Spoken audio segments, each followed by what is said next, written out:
chapter 11. All right. We've talked about some of the changes occurring throughout the world between the years 900 and about 1200.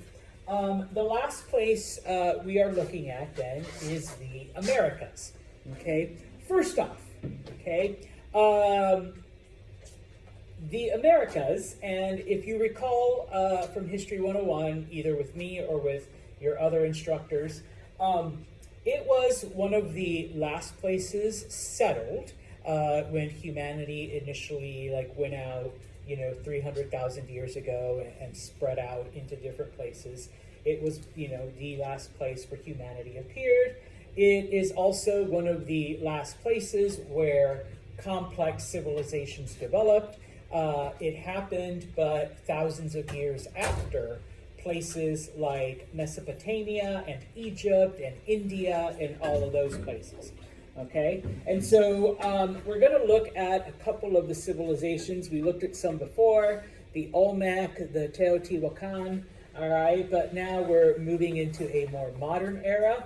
But first, okay, to dispel the myth, dispel the notion, should anyone still have this belief, Christopher Columbus was not the first European to reach the Americas. There were probably several others, but the most notable ones, and of course, we cannot find any earlier European contact with the Americas, was the Vikings, okay?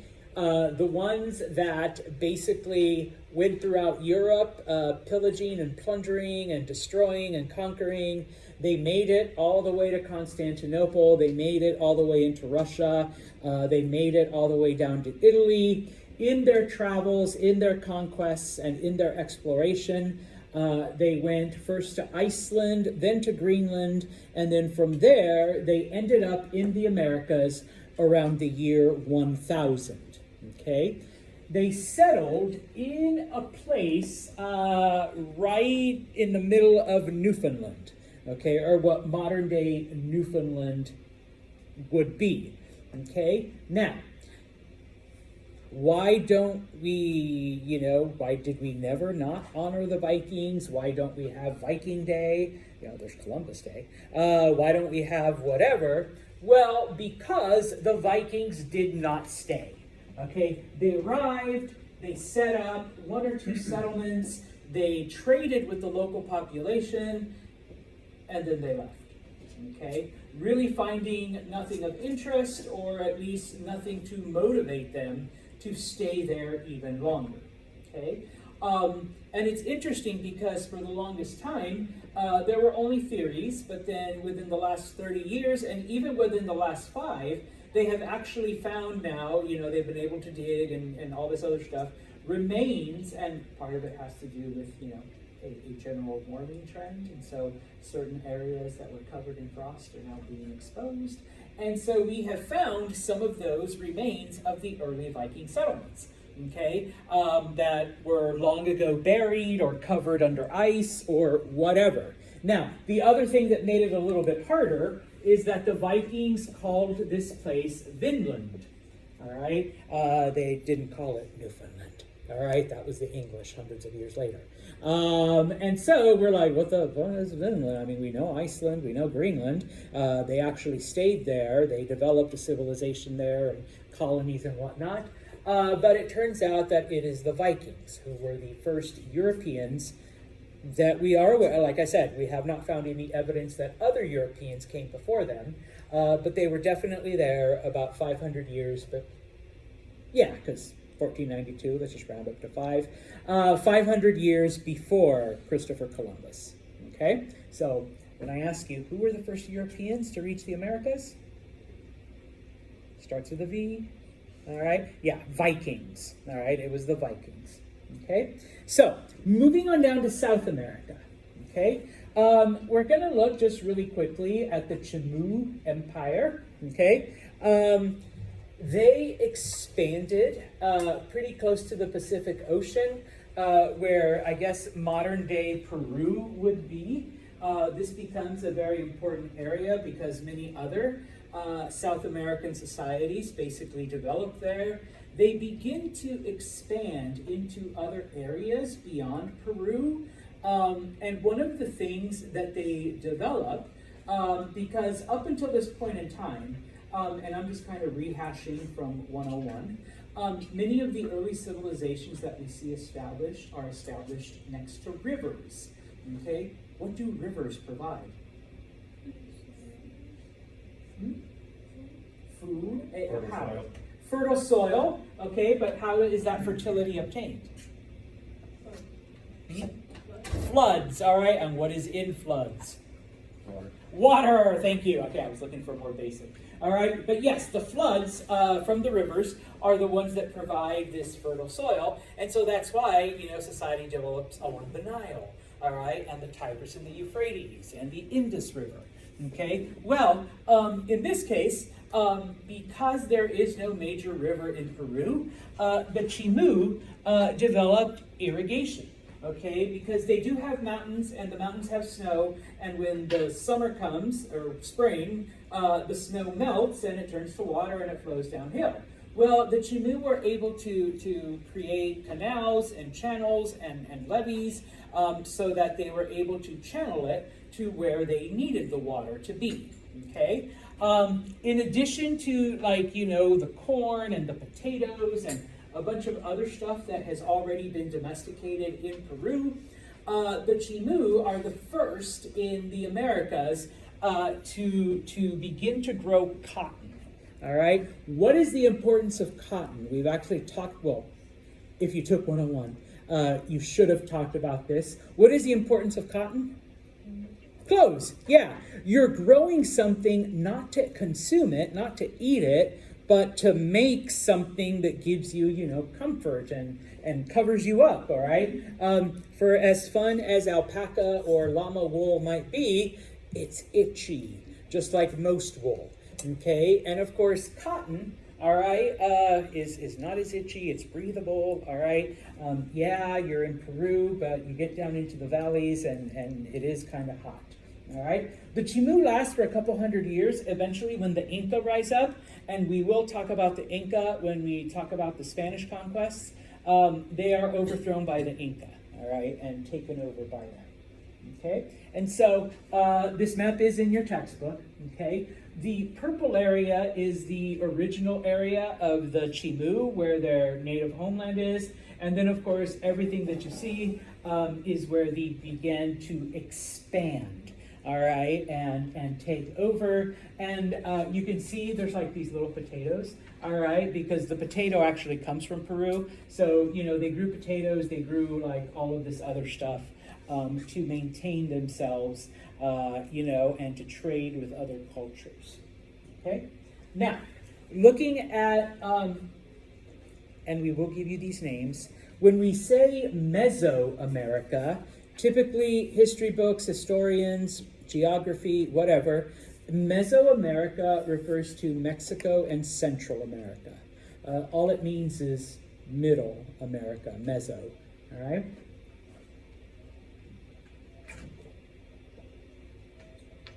We talked, in History 101, you should have talked about the Teotihuacan. The Teotihuacan collapsed, all right? Their society disappears, okay? In its place, a group known as the Toltecs, okay? The Toltecs come from central Mexico. Their original homeland is there, but the Toltecs eventually spread out so that their influence is felt throughout most of Mexico, okay? Like the Teotihuacan and the Olmecs before them, okay, they domesticated maize. And yeah, I know I use the native word, but most of you should know by now, what is maize? Corn. All right, so yes, corn does in fact come from Mexico. In addition, beans and squash, all right, were their primary crops. Now, when it came to animals, all right, the Toltec, or one of the first, although we assume that other societies also used animals, either for labor or for food or for whatever, it is amongst the Toltec that we actually have the first, written records that, number one, they domesticated the dog. All right. What are dogs useful for? Hunting. Hunting, number one. There's a couple others. Tracking, okay. Protection, yes. From enemies, from other animals. And probably the most important one of all, if you're a dog person. Whoever said that, companionship, yes. Okay. And so, yeah, it was the Toltec who first, I know, because like in the old world, in like, Egypt and Sumeria and like, they domesticated the dog like thousands of years before then. But in the Americas, it takes a little longer. But the usefulness, now I'm actually a cat person, but here I am hyping up dogs. All right. But like the usefulness of the dog is recognized for all of the reasons that you gave. In addition, the Toltec hunted deer. Okay, they are the first to mention about going out and hunting deer.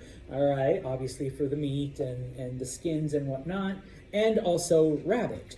Okay, no offense, because I know some people have bunnies as pets, but rabbit is kind of tasty. All right, I've had it before. Emily's looking at me like, what, Santa? Yeah, it's kind of yummy. All right, it does taste good. So it is like, eatable. And their fur is actually used in some clothing products. All right. If you've ever like seen or heard or felt something that says it's made out of Angora, Angora is rabbit fur. Okay, just so you know. It's like, now I know what not to buy. Not buying bunny, sweaters. And just FYI, I had to explain this in one of my other classes in my History 101. Does anyone know what cashmere is? Goat. All right, that's goat fur. You're like, no, not the baby goats. All right, you're like, now I'm sad. And you all know what wool is, right? Yeah, sheep, thank you. All right, so yeah, I'm giving you like the commercial names, so now you know whether you object or not, okay, type of thing, like I'm not buying cashmere, I'm not buying Angora, all right. Wool's okay, because sheep are sheep. They got lots of it, they grow back. But, whatever, all right. So, yeah, the Toltec not only used the rabbit for food, but then also used their hair, their fur, for clothing, okay, and decorations, okay.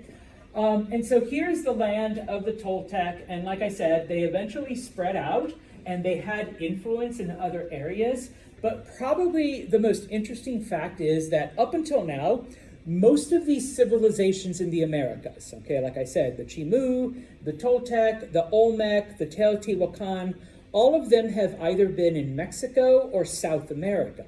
We don't see a lot of complex civilizations in North America, what eventually becomes the United States, until we get to the Mississippian culture, okay? Their native name is the Cahokia, all right? But what do you think we named after them, if they're the Mississippians? Mississippi River. The Mississippi River, yeah. It gets their name from them, okay? The Cahokia, they're actually the Mississippians. Cahokia is the name of their capital city, all right? I apologize. Their capital city is located in the modern day area known as East St. Louis, okay? Just FYI, East St. Louis is actually in Illinois. It's across the river from regular St. Louis, okay? But that was the site of their capital, all right? And I promise I'll come back, all right? Their influence, see, right there, and their influence extended throughout that entire area. So they are the first North American complex society, okay?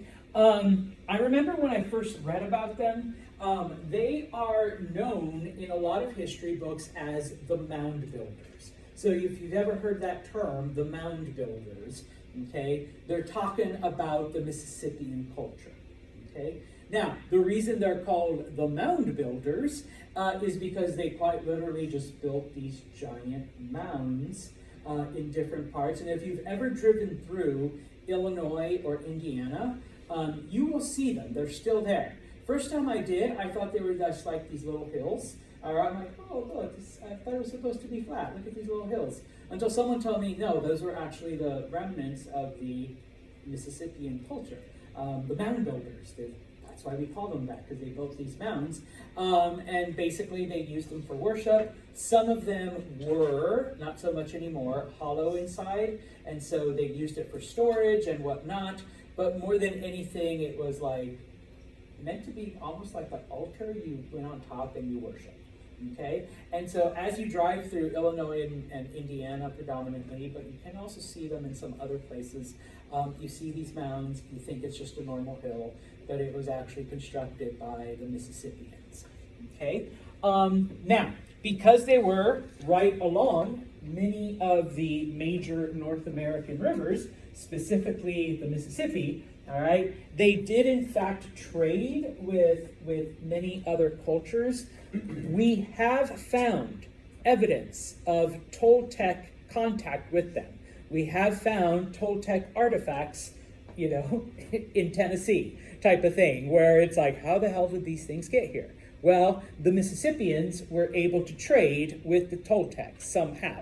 All right, either the Toltec traveled there, the Mississippians traveled to Mexico, or they met somewhere in the middle. All right, we're not 100% sure because they didn't leave any kind of written record, but we have found Toltec artifacts in North America and Mississippian artifacts in Mexico. So we know that the evidence is there that they did, in fact, trade with each other. Now, one of the downfall, or probably the biggest reason for the downfall of the Mississippian culture, is that they were in fact farmers. And once again, I'll come back.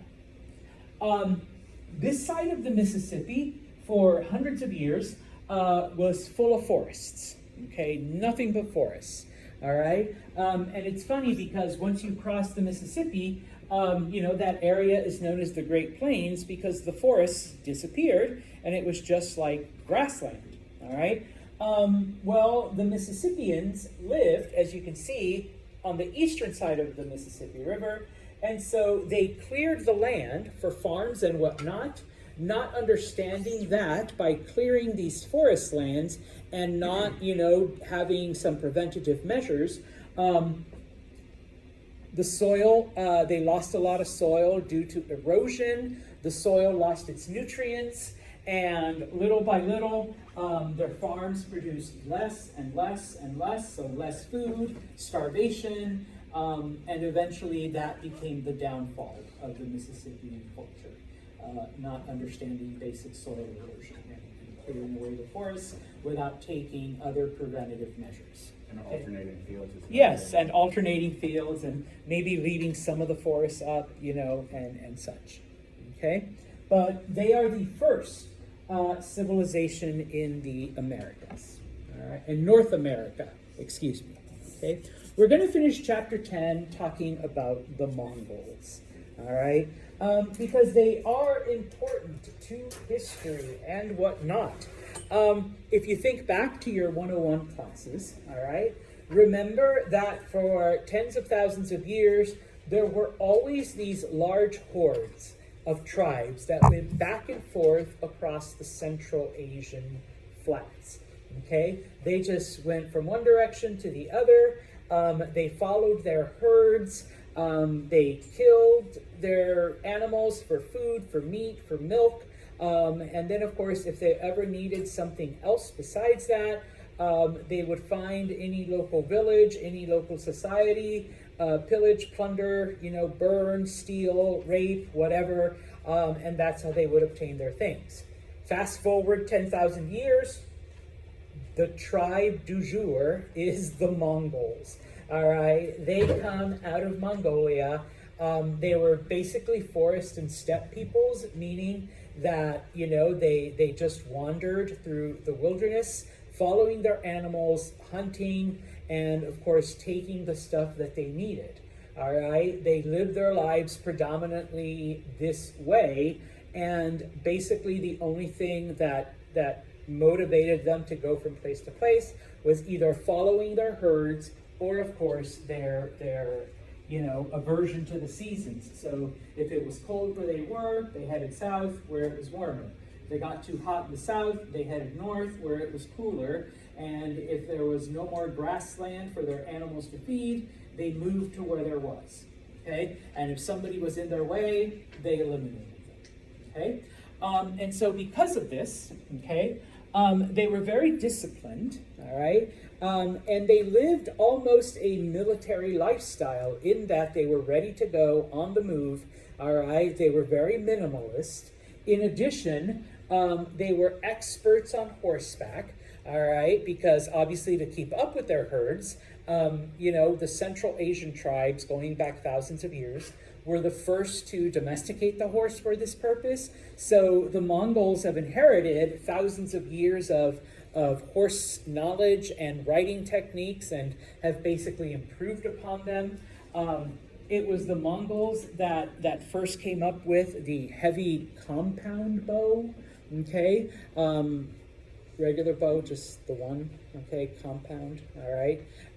And by adding those additional, strings, loops, whatever, it actually provides extra, power in your arrows, and so they used them for hunting. But in addition, they also became, horse-mounted war machines, all right, where they could just, dominate anyone. And they learned how to shoot and ride simultaneously, okay? When it came to the various tribes, the tribes were divided by families, okay, by kinship. And in order to unite various tribes or various clans, typically that's what marriage was for, okay? Once again, I'm sorry, ladies, the women were seen more as property, so that if my tribe wanted to go and declare peace with his tribe, I would, sorry, Ange, offer my daughter in marriage, and then, okay, so now we're related, now we're a clan, all right? And so in order to either prevent wars or to end wars, typically women were given in marriage in order to do that. And because of this, Mongol men had numerous wives, okay? And of course, each of the wives, depending if you were wife number 1, wife number 2, wife number 3, you had different responsibilities as it came to, the whole clan or the family, all right, in that regard. Now, okay, obviously, because the Mongols had all of these animals, they needed vast amounts of land. But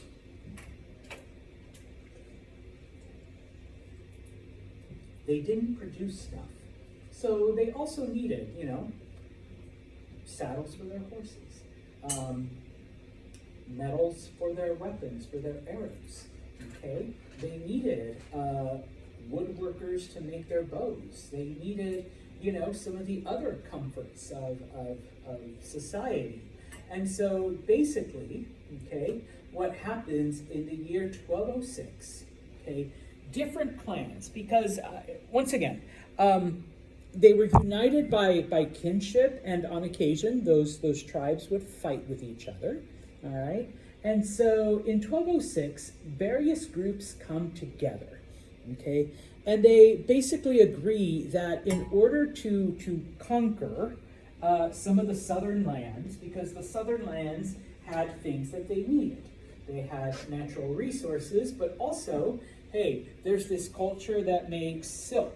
All right, we can conquer his culture and take over all of their silk. And then there's another culture that makes great wagons and weapons, and they have like iron and other metals. We can conquer that culture and take over their iron production and iron making and weapon making.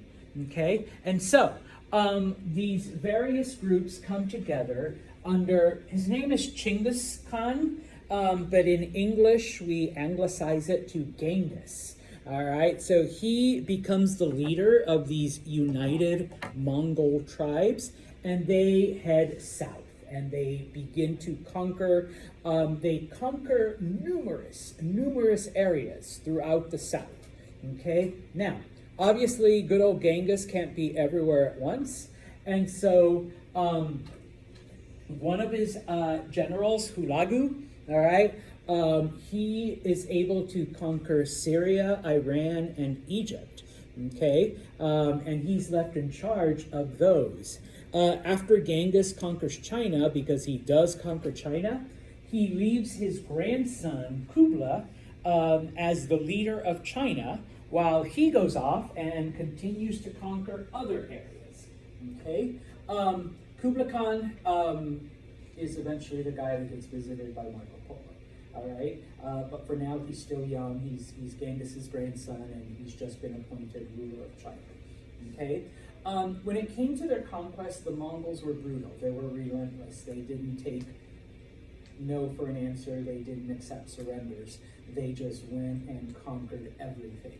Okay, in this case, one example, when the Mongols approached Baghdad, all right, and were about to take over the place, the Caliph of Baghdad, basically, he goes out and tries to negotiate with them, all right, for, surrender and mercy and whatever. The Mongols take them, they roll them into a carpet, and then, the army just, tramples them on horses, okay? And it's like, there's your answer, all right? We don't accept your surrender. We're still going to take the city of Baghdad and take over everything, okay? And so we see the Mongol influence, okay, spread everywhere, all right? As I mentioned, in China, okay, Genghis conquers China. His grandson, Kublai Khan, is left in charge, and he eventually conquers southern China, so that what today we think of as all of China comes under his control, okay? The Chinese try to hold off the Mongols with their gunpowder weapons, with their explosives and whatnot. But somehow Kublai Khan is able, through the use of spies and whatnot, able to obtain samples of it, and they're able, I don't want to call it reverse engineering, but they're able to figure out what it actually is. And so then the Mongols now have the recipe for gunpowder, all right? And so they use that against the Chinese, okay? And so once China is conquered by the Mongols completely and Kublai Khan becomes the absolute ruler, Hangzhou becomes the capital. And as I mentioned in the previous slide, about less than 100 years after all of this, Marco Polo, this is the capital that he visits, and he actually visits with Kublai Khan. All right, and lives there for years and learns about Chinese culture and Chinese all this other stuff.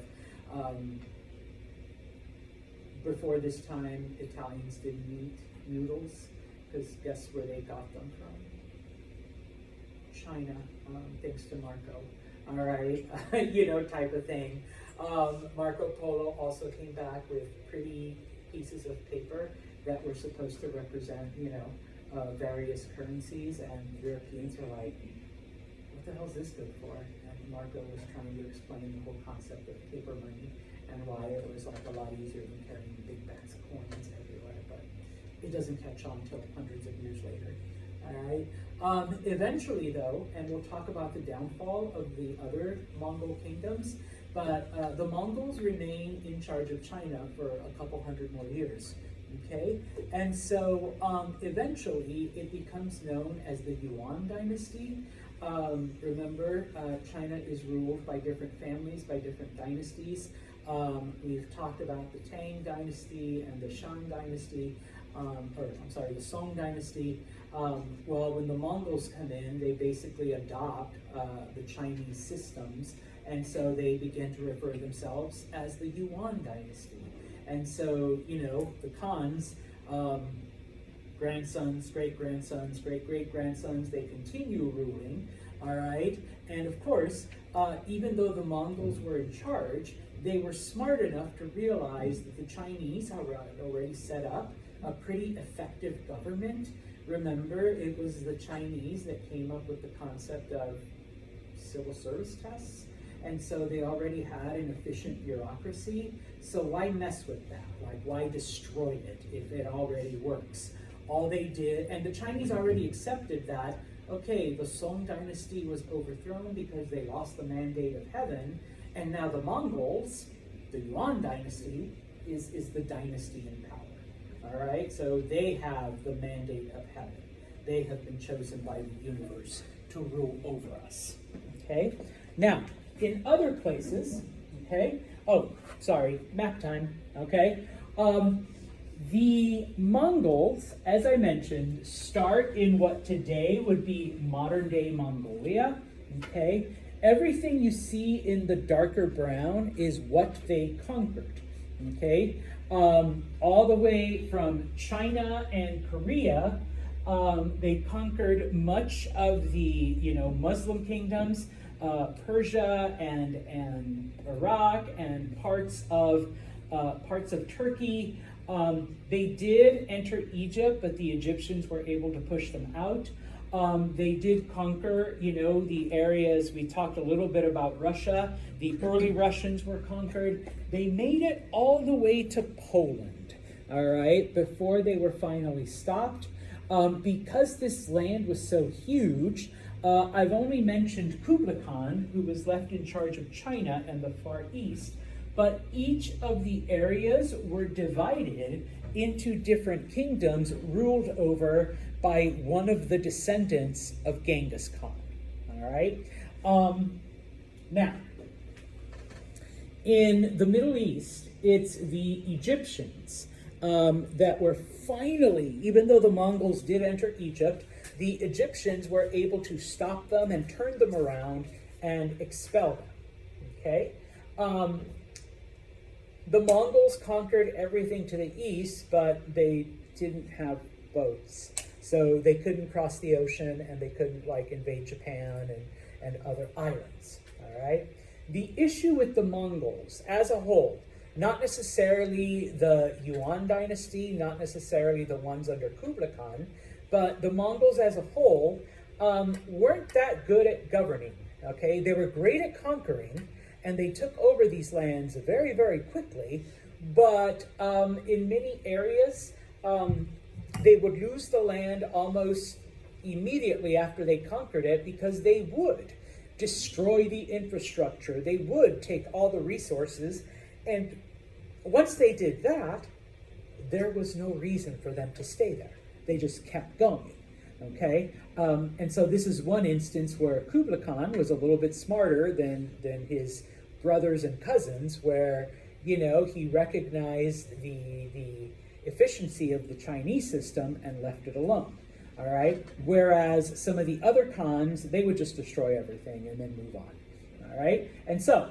what came to happen is that many cultures, because they were taken prisoner or because, the Mongols brought them in contact with each other, different cultures came to know about each other, and they had one thing in common. They hated the Mongols. They wanted to get out from under their domination, okay? The enemy of my enemy is who?